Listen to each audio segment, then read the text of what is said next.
నా పేరు నర్సిరెడ్డి. మాది ఎల్లారెడ్డిపల్లి. అంటే మా బేబీ వచ్చేసి ప్రీమెచ్యూర్ బేబీ. 8 మంత్స్‌లోనే డెలివరీ అయింది. సో, మిడ్‌నైట్ 3:00 ఎమర్జెన్సీలో ఇక్కడ తీసుకొచ్చాము. బేబీకి అప్పటికి బ్రీతింగ్ ప్రాబ్లమ్ చాలా ఉండే. 3:00 ఇక్కడ స్టాఫ్ మంచిగా రిసీవ్ చేసుకొని చేశారు. బ్రీతింగ్ ప్రాబ్లమ్ ఉంటే నెక్స్ట్ డే నుండి కొంచెం పర్లేదు, క్యూర్ అవుతూ వచ్చింది. ఇప్పటికి బేబీ తెచ్చినప్పుడు వచ్చేసి 2.2 కేజెస్ ఉంది. నార్మల్గానే అదే కంటిన్యూ అవుతుంది. బట్ బెటర్, అప్పటికి చాలా బెటర్ అవుతుంది. అంటే ఒక 5 డేస్ తర్వాత చూశాను, డే బై డే రికవర్ అవుతూ వచ్చింది. ఇప్పటికైతే ఓకే ఉంది. మదర్ వచ్చేసి కూడా మదర్ ఫీడింగ్ కూడా స్టార్ట్ చేయడం జరిగింది. తనకు ట్రైనింగ్ ఇచ్చారు, స్పూన్తో తాగడం కానీ ఇప్పుడు కానీ ఇప్పటి వరకు.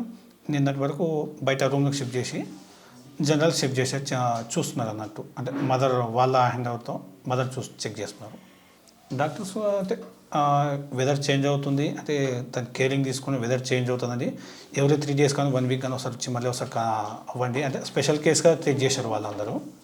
సో సపోర్టింగ్ స్టాఫ్ కూడా చాలా హెల్ప్ చేశారు అన్నట్టు. అంటే రిస్క్ లేకుండా మిడ్‌నైట్ వచ్చినా కానీ ఆ టైంలో మళ్ళీ రిసీవ్ తీసుకొని మనకు ఓదార్పిచ్చి మేము చూసుకుంటాం అని చెప్పారు.